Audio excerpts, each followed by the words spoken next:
हम सब इस साल के चौथे त्रिमास में हैं और आज हम 8वें अध्ययन का लेसन का अध्ययन करेंगे जो कि हम सब के लिए बड़ा महत्वपूर्ण है और हम देखेंगे किस तरीके से परमेश्वर की योजना हमारी योजना होती है। और आज इसी लेसन के ऊपर विचार विमर्श करने के लिए हमारे पास है अतिथिगण। हमारे साथ हैं पास्टर फ्रैंकलिन फ्रांसिस जी, आपका स्वागत है। हमारे साथ है श्रीमती दीपिका जी, आपका भी स्वागत है। ये समय है कि जब हम आज अपने लेसन का अध्ययन शुरुआत करेंगे। मैं अनुरोध करूंगा दीपिका जी से कि प्रार्थना में अगुवाई करें। आइए हम प्रार्थना करेंगे। हमारे महान सामर्थी परमेश्वर, हम आपका धन्यवाद करते हैं पिताजी कि जब हम परमेश्वर आपके वचनों के अध्ययन के लिए आपके सबद स्कूल के अध्ययन में प्रभु अब्बा हम मेरे परमेश्वर पिताजी इकट्ठे हैं। पिता, आप अपने पवित्र आत्मा के द्वारा हमें प्रकाशन दें, हमें बोलने की समझाने की सामर्थ्य दे पिता, ताकि मेरे परमेश्वर हमारे जीवनों से आपकी महिमा होने पाए। धन्यवाद के साथ यीशु मसीह के नाम से मांगते हैं, आमीन। आमीन। बहुत बहुत धन्यवाद इस प्रार्थना के लिए।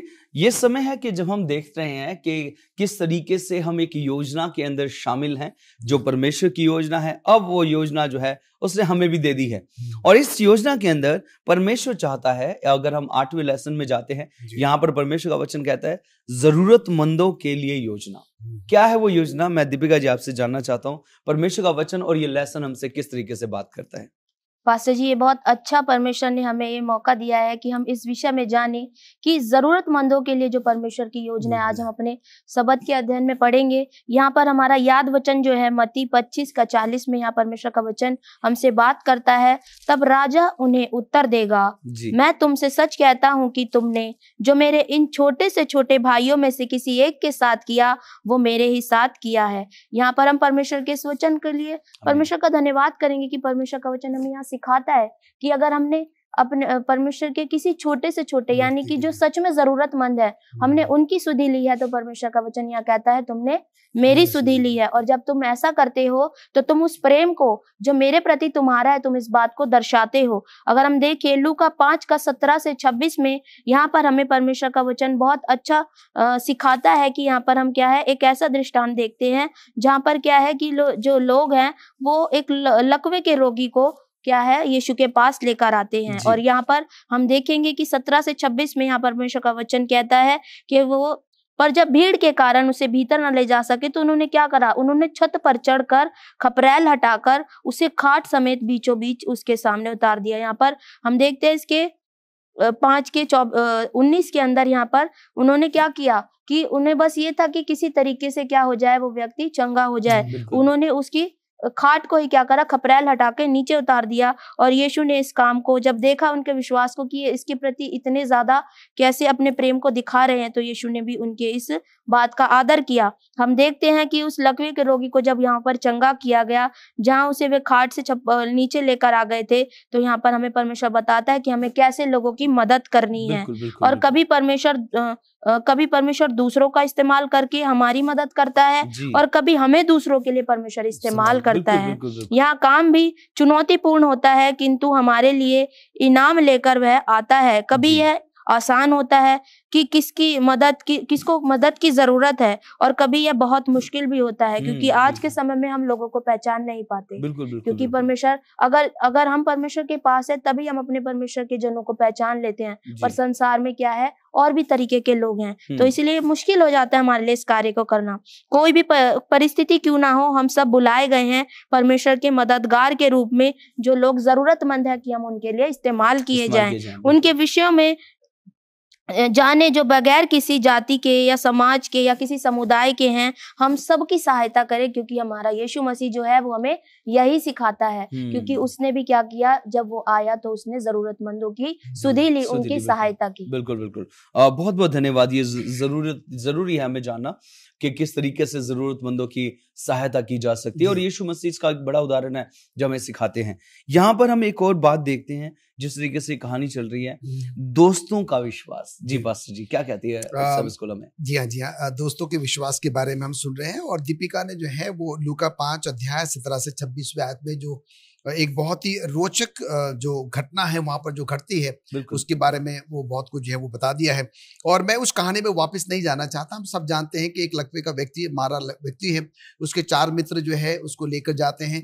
प्रभु यीशु में से एक बड़ी भीड़ को जो है वो उपदेश दे रहे हैं और वहां पर अंदर प्रवेश करना बहुत मुश्किल है।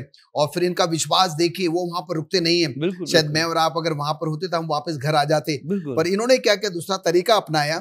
ये छत पर गए, खपरेल को हटाया, नीचे उसको उतारा। प्रभु यीशु मसीह ने उसको देखा। प्रभु यीशु मसीह ने कहा कि तेरे विश्वास ने तुझे जो है वो चंगा किया है। और हम यहाँ पर देखते उसे कहते हैं कि तू अपनी खाट उठा और तू जो है यहाँ से चला जा। और वो उस बात को मानता है और अपनी खाट उठाकर जो है वहां से चला जाता है। तो यहाँ पर हम जो है 3 बातें देखते हैं। पहली बात तो यह है कि उन दोस्तों का जो विश्वास है कि परमेश्वर पर विश्वास, नंबर 1। नंबर 2 जो है वो अपने मित्र की जो है वो परवाह करते थे, तभी तो जो है उसको उन्होंने खाट पर उठा के लाया और प्रभु यीशु मसीह के पास लेकर गए। और उनके काम करने की लगन, और उसके बाद उनके मित्रों की जो है वो परवाह, और उसके बाद जो है वो जानते थे कि हम जो असंभव समझ रहे हैं, जब हम परमेश्वर के पास जाएंगे तो जो असंभव है, जो हमें असंभव प्रतीत हो रहा है, वो क्या हो जाएगा, उस संभव में जो है वो बदल जाएगा। तो कहने का मतलब ये है कि आज का जो शीर्षक है, जो रविवार के पाठ में, कि मित्रों का जो विश्वास है, और मित्रों ने अपने विश्वास के द्वारा जो है उस अपने मित्र को वो प्रभु यीशु मसीह के पास लेकर गए, और कैसे उसको चंगाई मिली है। और ये एक बहुत बड़ा क्या बना, लोगों के लिए जो है एक गवाह, एक साक्षी का जो है वो कारण बना। हम और आप भी क्या है, एक दूसरे की इस प्रकार से जो है वो मदद कर सकते हैं। बहुत बहुत धन्यवाद। यहाँ पर मित्रों का एक विश्वास देखा गया, और आज के समय में परमेश्वर हमें भी कुछ ऐसा चाहता है कि हम भी अपने आप को उस स्तर पर लेकर जाए कि हम एक दूसरे की मदद कर सकें। और यहाँ पर एक चीज देखिए, संबंध बनाया है मित्रों का, एक बात आती है कि वो मित्र बने। और यीशु मसीह भी कहते हैं कि अच्छा दोस्त जो है वो मैं ही हूँ, और हमें गीत भी गाते हैं, यीशु कैसा दोस्त प्यारा। तो ऐसा ही हाल प्रभु चाहता है कि हम अपने दोस्तों का, अपने भाई बहनों का, अपने रिश्तेदारों का, अपने आस पड़ोसों का, हमेशा हम ऐसा ही ध्यान रखें कि किसको जरूरत है, किसकी हमने मदद करनी है। और पवित्र आत्मा हमारी अगुवाई करेगा, हमें बताएगा। क्योंकि ये बड़ा मुश्किल है, जिस तरीके से दीपिका ने बताया कि दीपिका जी ने कि किस तरीके से ये मुश्किल हो सकता है हमें पहचानना, लेकिन पवित्र आत्मा हमारी जो है सहायता और मदद करेगा। मैं धन्यवादी तो इस विचार विमर्श के लिए। प्रिय दर्शकों, आप कहीं मत जाइएगा, हमारी विचार विमर्श यूं चलते रहेंगे। मिलते हैं आपसे छोटे से ब्रेक के बाद। प्रिय दर्शकों, आपका स्वागत है फिर से हमारे साथ इस चर्चा का भाग होने के लिए। ये हम बहुत ही अच्छी एक साबत स्कूल का अध्ययन पढ़ रहे हैं, जिसके अंदर हम परमेश्वर की योजना के विषय पढ़ रहे हैं। और हम यहाँ पर अध्ययन कर रहे हैं कि किस तरीके से जरूरतमंदों की जो है मदद की जाए, और किस तरीके से पवित्र आत्मा जो है हमारी अगुवाई करता है पहचानने में। आइए हम इस विचार को, विमर्श को आगे बढ़ाते हैं। और यहाँ पर मैं दीपिका जी आपके पास आना चाहता हूँ। यहाँ पर एक बात आती है कि जब यीशु मसीह इस धरती पर थे, तो उनका जो सेवा करने का तरीका था, और उनका लोगों के पास जाने का तरीका था, और किस तरीके से वो सेवा करते थे, लोगों के पास जाते थे, तो एक विधि उनके पास थी और एक तरीका था जिस तरीके से वो सेवा करते थे। मैं चाहता हूँ आप उन पर प्रकाश डालें। जी पास्टर जी, एक बहुत अच्छा तरीका है जो हमें यीशु मसीह के द्वारा सीखने को मिलता है। हम देखिए, जो आज हमारा विषय भी है, मसीह की एक विधि। हम देखिए यूहन्ना 5 के 1 से लेकर 9 में यहाँ पर क्या है, 38 वर्ष के रोगी को चंगा करने की बात की गई है कि वो कैसे उस कठिन परिस्थिति में था, और यीशु मसीह ने उस विधि को जो उसके भले की थी उसको अपनाकर कैसे उसकी सहायता करी है। हम इसके विषय में यहाँ पर देखेंगे। वैसे यहाँ पर एक कुंड की बात की गई है जिसे बैतसदा भी कहते हैं। उसके 5 ओसारे थे, और वहां पर क्या था, लोग हर तरीके के लोगों को जो बीमारी से ग्रसित थे वहां पर लाकर छोड़ देते थे। पर ये जो व्यक्ति था, ये क्या था, ये हर समय वहां पर होने के बावजूद भी क्या था, उस फायदे को नहीं उठा पा रहा था। और फिर यहाँ पर जब यीशु मसीह आते हैं तो वो कैसे उसकी सहायता मदद करते हैं, हम इस पूरे के पूरे अध्ययन में इसको पढ़ते हैं। हमें यहाँ पर यीशु का वचन बताता है कि यीशु का जो कार्य करने का एक तरीका था वो सबसे भिन्न था, और फिर वह जरूरतमंदों के पास जाकर उनकी मदद करता था। और यीशु मसीह आज हमें भी सिखाते हैं, यदि हम ऐसे लोगों को देखते हैं तो हम भी जाकर उन लोगों की सहायता मदद करें। हमें भी पहले जरूरतमंदों के साथ जुड़ने की जरूरत है, उनकी जरूरतों के लिए उनको उनके पास जाने की जरूरत है, और फिर उनकी मदद करने की जरूरत है जो उनके लिए अच्छा है। जैसे यीशु ने उस लकवे के रोगी के साथ किया कि जो उसके लिए अच्छा था उसने उनके लिए वो किया। यीशु वहां उनके बीच था, जो बीमार थे, अंधे थे, लंगड़े थे, लकवे से बीमार थे और मरने पर थे। ऐसे लोगों से भी यीशु का क्या हुआ, मिलना हुआ। और फिर बिल्कुल। उसके बाद में हम देखते हैं यहाँ पर जो यीशु मसीह ने अपने काम को करके दिखाया, वो बड़े अद्भुत तरीके से करके दिखाया। बिल्कुल। जो वहाँ के जो बड़े मतलब कि ज्ञानी लोग थे, वो भी यीशु के उस कार्य को, उस विधि, उस मेथड को देखकर उसे देखकर वो हैरान रह जाते थे कि ये कैसे इन सारे कार्य को कर लेता है। और आज हमें यीशु मसीह हमें यही सिखाना चाहता है कि हम भी क्या है, उसकी उस विधियों को, उन तरीकों को अपने जीवन के अंदर लेकर आए, ताकि हम भी उसकी जो योजना के हिस्से हैं उस कार्य को सफलतापूर्वक कर सके। यहाँ पर हम देखते हैं कि यीशु के काम करने का तरीका बड़ा ही अद्भुत है। हमें सहानुभूति दिखाने की जरूरत है दूसरों के प्रति की, और फिर हमें जरूरत है दूसरों की मदद करने की, और हमें जरूरत है इस दूसरों के विश्वास को भी जीतने की। यहाँ पर हम सीखते हैं, और अंतिम में हम ये देखते हैं कि यीशु कैसे दूसरों यीशु की ओर यीशु के पास जब हम जाते हैं तो हम कैसे मदद करने का जो आसान रास्ता यीशु ने अपनाया, हम उस कैसे आसान रास्ते तक पहुंचकर यीशु के उस काम को पूरा करते हैं। बिल्कुल बिल्कुल, बहुत बहुत धन्यवाद। यहाँ पर हम कितना अच्छा एक मेथड देखा है, हमने एक जरिया देखा है कि यीशु मसीह एक कितनी प्यारी विधि के साथ सेवा कर रहे थे, वो लोगों के पास जाना। और एक मेरे को बड़ा अच्छा लगता है कि यीशु मसीह जो थे, उन्होंने एक बात को रखते थे कि मैं सेवा करने आया हूं, ना कि सेवा करवाने आया हूं। आज के समय में हम सबको ये जानना बहुत जरूरी है, क्योंकि प्रभु ने हमें यहाँ पर सेवक बनाकर भेजा है ताकि हम सेवा करें, ना कि हम सेवा करवाएं। और जब हम सेवा करते हैं, एक दूसरे के पास रहते हैं, एक दूसरे से मिंगल होते हैं, तो प्रभु हमें बहुत आशीषें देता है, और हम रिप्रेजेंट करते हैं, हम प्रस्तुत करते हैं प्रभु यीशु मसीह को। भाई साहब जी, आपके पास आना चाहता हूँ। यहाँ पर एक सवाल आता है शरणार्थी और प्रवासियों के विषय में, क्या कहता है प्रभु का वचन यहाँ पर सैबत स्कूल में? जी हाँ पाती साहब, हम मंगलवार के पाठ में हैं, और इसका जो शीर्षक है वो शरणार्थी और अप्रवासी। और आज के परिवेश में हम आप देखें तो अक्सर प्रतिदिन हम जो है, ये जो हमारे भारत के जो टीवी चैनल्स वगैरह हैं, तो अक्सर जो है इन दो विषयों पर जो है बड़ी लंबी वार्तालाप होती है, शरणार्थियों के बारे में, अप्रवासियों के बारे में जो है। और हम यहाँ पर देखते हैं कि कई बार ऐसा भी हो जाता है कि भाई क्यों ये लोग हमारे देश में आ रहे हैं, क्यों ये लोग वहीं क्यों नहीं रहते हैं, और किन कारणों से जो है उनको हम अपने देश में आने दें और रहने दें, कौन कौन से ऐसे मतलब जो है वो तौर तरीके जो है वो हो सकते हैं। तो यहाँ पर हम देखते हैं कि ये जो शरणार्थी है, ये जो अप्रवासी है, ये हमारे बीच के लोग नहीं है। हालांकि मनुष्य तो वो भी है, पर वो शायद विदेशी है, वो बाहर के लोग हैं, पर हम उनसे क्या है कि उतना प्रेम नहीं करते, उनकी उतनी परवाह नहीं करते जितने कि हम अपने जो दायरे के जो लोग हैं, जो हम हमारे आसपास के लोग हैं, हमारी भाषा बोलते हैं, हमारा खान पान, हमारा तौर तरीका, हमारे रीति रिवाज जिनको कि पसंद आते हैं, हम उन्हीं के साथ क्या करते हैं, मिलना जुलना, उठना बैठना जो है वो हम पसंद करते हैं, और उनकी हम परवाह भी जो है उतनी नहीं करते हैं। पर हम यहाँ पर देखते हैं कि अगर बड़ा आपको आश्चर्य होगा कि प्रभु यीशु मसीह भी जो है वो एक शरणार्थी थे, और इसका उल्लेख जो है मत्ती उसके 2 अध्याय 13वें और 14वें पद में हमको जो है वो मिलता है। वहां कहता है कि यीशु मसीह जो है एक शरणार्थी थे, और उसके जो संसारिक माता पिता थे यूसुफ और मरियम जो है, उनको क्या हो गया था, बैतलहम जो है वो भागना पड़ गया था रात में, और उन्होंने मिस्र में जाकर जो है वो शरण ली थी, और किसकी, हेरोद के जो है वो डर से, क्योंकि हम देखते हैं कि बड़ा खूनी हत्यारा था, उनको पता था वो मारने पर था प्रभु यीशु मसीह को, और इसलिए जो है ये शरणार्थी बनकर जो है वहां पर वो गए थे।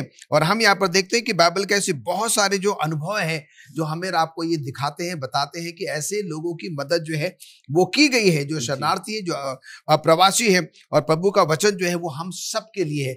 ऐसा नहीं कि सिर्फ कुछ चुनिंदा लोग ही के लिए है, चाहे वो किसी भी धर्म, किसी भी जाति, किसी भी प्रांत का, किसी भी भाषा या बोली को बोलने वाला क्यों न हो, परमेश्वर का वचन जो है वो सबके लिए है। और वो इसलिए जरूरी है कि हम और आप क्या करें, चाहे वो शरणार्थी हो, चाहे वो अप्रवासी हो, हमें सबको एक निगाह से देखना चाहिए, और परमेश्वर की जो योजना है हमें उन तक भी पहुंचाने की जो है बहुत बड़ी जिम्मेदारी हमारे कांधों पर है, और प्रभु हमारे जो है वो साथ। बिल्कुल, ये एक अच्छा विचार है हमारे इस सैबत स्कूल के अंदर, क्योंकि प्रभु यीशु मसीह, हम अक्सर, जैसे आपने बोला, अक्सर हम अपने ही लोगों पर ज्यादा ध्यान देते हैं कि नहीं ये हमारे लोग हैं, हमारी कम्युनिटी है, या फिर हमारे विश्वासी भाषा बोलने वाले हैं।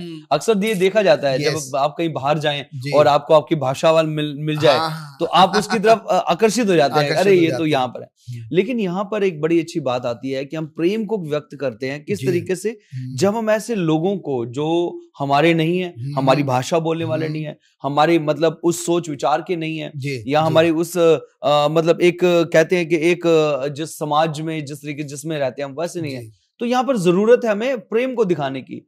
अक्सर देखा जाए तो यहीं से पता चलता है पास्टर जी कि आप कितना प्यार करते हैं परमेश्वर के साथ में, है ना। यहाँ से हमें परमेश्वर का प्रेम जो आपके अंदर भरा हुआ है प्रभु ने, उसका पता चलता है। तो ये बहुत जरूरी है कि किस तरीके से हम जरूरतमंदों के लिए मदद करते हैं, वो भाई भी वो बहन भी हैं जो जरूरतमंद है, क्योंकि परमेश्वर का प्रेम तो सबके लिए बराबर है, सबके लिए बराबर है। हमारी जिम्मेदारी कि हम सबको जो है वैसे प्रेम करें जैसे परमेश्वर ने हमसे प्रेम किया। बिल्कुल बिल्कुल, बहुत बहुत धन्यवाद आपका हमारे साथ इन अच्छे विचारों के लिए। प्रिय दर्शकों, आप कहीं मत जाइएगा, हमारे ये विचार, हमारा ये अध्ययन यूं ही चलता रहेगा। आपसे मिलते हैं हम एक छोटे से ब्रेक के बाद। प्रिय दर्शकों, आपका स्वागत है फिर से ब्रेक के बाद। हम चर्चा कर रहे हैं जरूरतमंदों के लिए मदद करना, और ये भी एक परमेश्वर की योजना का हिस्सा है जो कि बहुत जरूरी है।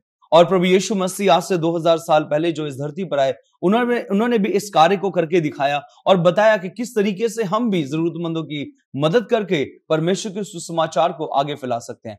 इसी बात पे और चर्चा के लिए आज हमारे पास स्टूडियो में है हमारे अतिथिगण, हम उनके पास जाते हैं। और यहाँ पर एक और बात मैं आपसे पूछना चाहता हूँ। जिस तरीके से हम चर्चा कर रहे हैं, हमने देखा शरणार्थी और जो अप्रवासी थे, उनके लिए भी प्रभु कहता है कि तुम उनकी भी मदद करो, और वो भी तुम्हारे दोस्त हैं, तुम्हारे मित्र हैं, तुम्हारे पड़ोसी हैं। तो अब यहाँ पर एक बात आती है घायलों की मदद करने के लिए। तो मैं दीपिका जी आपसे जानना चाहता हूँ, क्या कहता है आज का जो हमारा सैबथ स्कूल लेसन है घायलों की मदद करने के लिए? जी, ये एक अच्छा सवाल है पास्टर जी कि घायलों की मदद करने के लिए परमेश्वर का वचन हमें क्या सिखाता है। लूका 4:18 में हम देखें, यहाँ परमेश्वर का वचन कहता है, प्रभु का आत्मा मुझ पर है। यहाँ पर यीशु मसीह कहते हैं, इसीलिए कि उसने मुझे कंगालों को सुसमाचार सुनाने के लिए मेरा अभिषेक किया है, और मुझे इसीलिए भेजा कि मैं बंदियों को छुटकारे का और अंधों को दृष्टि पाने का सुसमाचार प्रचार करूं और कुचले हुओं को छुड़ाऊं। यहाँ पर परमेश्वर का वचन हर एक के विषय में बताता है कि कोई अमीर या गरीब के लिए नहीं, यहाँ पर सबके लिए परमेश्वर का वचन है। और परमेश्वर का वचन यहाँ पर उन सबके लिए भी है जो बंधुआई में है और जो चाहते हैं छुटकारे का जीवन उनके पास आए, और जो अगर हम देखें जो आत्मिक तौर से अंधे भी हैं, जो आत्मिक जीवन में कमजोर हैं, उनके लिए भी आज ये परमेश्वर का वचन है कि उन सब तक भी क्या है, परमेश्वर के उस सुसमाचार का प्रचार पहुंचे, ताकि उनको भी ये मौका मिले कि वो भी अपने जीवन को परमेश्वर के पास लाएं। और कुचले हुओं को छुड़ाने के विषय में परमेश्वर कहता है, जो पूरी तरीके से अपने जीवन के अंदर हताश निराश हो चुके हैं, उनके लिए भी यीशु मसीह क्या है, जीवनदायी बनकर आया है। यहाँ पर अगर हम देखें, हमें ये परमेश्वर का वचन बताता है, यह पद हमें यीशु की सेवकाई को समझाने के लिए मदद करता है कि वो कैसे लोगों के लिए मददगार साबित हुआ। यीशु ने अपनी सेवा की, क्या आज हम इस कार्य को कर रहे हैं? यीशु ने तो अपना पूरा हर एक कार्य जो जिम्मेदारी पिता ने उसे सौंपी थी, उसके कांधों पर डाली थी, बड़ी जिम्मेदारी पूर्वक उसने उन्हें बड़ी निष्ठा पूर्वक उन कार्यों को पूरा किया। और आज परमेश्वर का वचन जब हमारे पास पहुंचा, तो परमेश्वर हमसे भी कह रहे हैं कि क्या हम इन कार्यों को करने के लिए पूरी तौर से तैयार हैं? क्या हमारा भी जीवन उन छुटकारे पाने वालों के लिए, और जो अभी भी बंधुआई में पड़े हुए हैं, उनके जीवन को परमेश्वर के पास बचा के लाने के लिए उतनी तैयारी में है? आज परमेश्वर हमसे बात करते हैं। परमेश्वर ने हमें बुलाया है कि हम उन लोगों को जो परमेश्वर की इस योजना में शामिल होने के लायक हैं, यानी कि परमेश्वर के पास आने के लिए, जो अभी अपने जीवन को सौंपना चाहते हैं, उन जरूरतमंदों के पास जाकर भी हम परमेश्वर के इस कार्य को बढ़ाएं। उन तक पहुंचना हमारे कार्यों की नींव है, जिससे हम यीशु के इस कार्य को, इस मिशन को पूरा करने में कारगर साबित होंगे। हम मत्ती 25:34 और 40 में अगर हम इस विषय में देखें, तो परमेश्वर का वचन हमें यहाँ पर साफ बताता है कि यहाँ पर परमेश्वर का वचन हमसे बात करता है। यहाँ पर लिखा है 25:34 में हम अगर देखें, यहाँ पर कहता है, तब राजा दाहिनी और वालों से कहेगा, हे मेरे पिता के धन्य लोगो, आओ उस राज्य के अधिकारी हो जाओ जो जगत के आदि से तुम्हारे लिए तैयार किया गया है। यानी कि हम जो परमेश्वर की शुरुआत से ही अगर हम अभी सीखते आ रहे हैं, उसकी जो योजना का हिस्सा हैं, तो वो नगर जो अभी हमने पिछले अध्यायों में भी सीखा, यीशु मसीह ने जो नगर तैयार की बात हमारे लिए की है, उस विषय में परमेश्वर का वचन आज हमें बता रहा है कि हमें कैसे उस कार्य के लिए अपने आप को तैयार करना है। यहाँ पर अगर हम देखें तो ये पूरा अध्याय हमें इन्हीं बातों को सिखा रहा है कि यहाँ पर परमेश्वर का वचन कहता है हम कैसे इस बात का हिस्सा हो सकते हैं। क्योंकि अगर यहाँ परमेश्वर का वचन कहता है हमने किसी भूखे को खिलाया और किसी प्यासे को पिलाया, किसी जरूरतमंद की मदद करी या किसी नंगे को कपड़ा पहनाया, तो यहाँ पर परमेश्वर का वचन कहता है ये भलाइयां तुमने उसके साथ नहीं मेरे साथ की हैं। और परमेश्वर यहाँ पे हमें सिखाना चाहता है कि उस छोटे से छोटे के साथ जो तुमने किया है वो तुमने उसके साथ नहीं, मेरे साथ किया है। और परमेश्वर चाहता है कि जो उसने ये उपहार के रूप में हमें कार्य सौंपा है, हम इस कार्य में पूरी सफलता पूर्वक बढ़े और हमें एक अच्छा उपहार जो ये प्रभु ने दिया है, हम इस कार्य को करने के लिए हमेशा तत्पर और तैयार रहें। बिल्कुल बिल्कुल, बहुत बहुत धन्यवाद। ये एक अच्छी चीज है कि प्रभु चाहता है कि हम घायलों की मदद करें। और इसके अंदर हम देखते हैं कि ये जो हमने जो अपना पहला सैबत स्कूल लेसन था इस साल का, उसमें भी हमने पढ़ा था कि जिसमें प्रभु कह रहा है कि जो इनके साथ करता है वो मेरे साथ करता है। प्रभु कहता है तुम्हारे लिए एक स्थान तैयार है जो प्रभु लेकर आ रहा है। यहाँ पर पास्टर जी मैं आपके पास आना चाहता हूँ। यहाँ पर हम एक चीज देखते हैं, एक प्यार, ऐसा प्यार जो महान प्रेम है।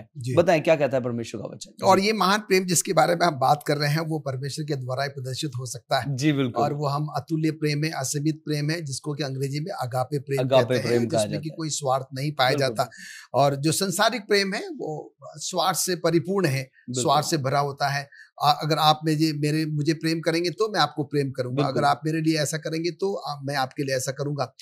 आज के गुरुवार के पाठ में हम यहाँ पर सीखने की कोशिश करेंगे कि हम सबकी जो है बहुत सारी ऐसी भौतिक जरूरतें हैं, दैनिक जरूरतें हैं। हमें किसी न किसी की जो है वो मदद की जो है वो जरूरत है। मनुष्य एक सामाजिक प्राणी है, कहीं ना कहीं कभी न कभी जो है हमें एक दूसरे की क्या है वो मदद की जरूरत पड़ती है। और हमारी बहुत सारी आवश्यकताएं हैं जिसको कि हम स्वयं पूरी नहीं कर सकते, और इसीलिए जो है हमें एक दूसरे की मदद की जो है वो जरूरत पड़ती है। पर कई बार ऐसे पादी साहब अवसर आते हैं कि हमारे पास होने के बावजूद भी जो है हम दूसरों की मदद जो है वो नहीं करना चाहते हैं। पर परमेश्वर ने अगर आपको इस लायक बनाया है तो हमने क्या करना है, अवश्य जो है ऐसे लोगों की जो है वो मदद करनी चाहिए। यूहन्ना 15:13 में लिखता है कि इससे बड़ा प्रेम किसी का नहीं हो सकता है कि कोई अपने मित्रों के लिए अपना प्राण दे। बिल्कुल। और हम यहाँ पर देखते हैं कि प्रभु यीशु मसीह ने जो है हम सब के लिए क्या किया, अपना सब कुछ निछावर कर दिया, अपना सब कुछ कुर्बान कर दिया, और अपना लहू जो है, बेशकीमती लहू जो है वो हमारे और आपके लिए जो है वो बहा दिया। और इसलिए यहाँ पर जो है जब हमें और आपको जो है मौका मिलता है, खुदा ने, परमेश्वर ने अगर हमें इस लायक बनाया है, अगर हमारे पास कुछ करने के लिए है तो हमें कभी भी जो है वो पीछे नहीं हटना चाहिए। बाइबल कहती है कि पहुनाई करने में, दूसरों की मदद करने में, दूसरों को ऊंचा उठाने में जो है हमने हमेशा क्या करना है वो आगे आना। और वो इसलिए क्योंकि परमेश्वर ने भी जो है हमारे और आपके लिए किया है। अगर आज हम इस अवस्था में हैं, इस स्थिति में है कि हम किसी की मदद कर सकते हैं, तो ये परमेश्वर के द्वारा ही हुआ है संभव। और इसलिए हमें भी क्या करना है, दूसरी की जो है वो मदद करना है। और जब हम ऐसे लोगों की जो है मदद करते हैं, सहायता करते हैं, उनके लिए हम आगे आते हैं, तो हम क्या करते हैं, परमेश्वर की उस महान योजना को जो है वो पूरा करते हैं जो परमेश्वर हमसे पूरी कराना चाहता है। आमीन आमीन। बहुत बहुत धन्यवाद। मैं धन्यवादित हूँ परमेश्वर का कि उसने इतने अच्छे वचनों से हमें भरा है और इतनी अच्छी बातें जो है हमें सिखाई हैं। पास्टर जी मैं आपका बहुत बहुत धन्यवादित हूँ। दीपिका जी आपका भी हमारे साथ स्टूडियो में जुड़ने के लिए और इस अच्छे विचार विमर्श में हमारे साथ जुड़ने के लिए आपका धन्यवाद। प्रिय दर्शकों मैं आपका भी धन्यवादित हूं कि आप इस अध्ययन को बड़े ध्यान से सुनते हैं। मैं चाहता हूं इन अध्ययनों को आप अपने तक ना रखें बल्कि इनको दूसरों तक पहुंचाएं, ताकि हम उस परमेश्वर के उस प्रेम को दूसरों तक बांट सकें और उस परमेश्वर की योजना का हिस्सा बन सकें। हम मिलते हैं आपसे अगले अध्ययन में, तब तक आप सबको जय मसीह की।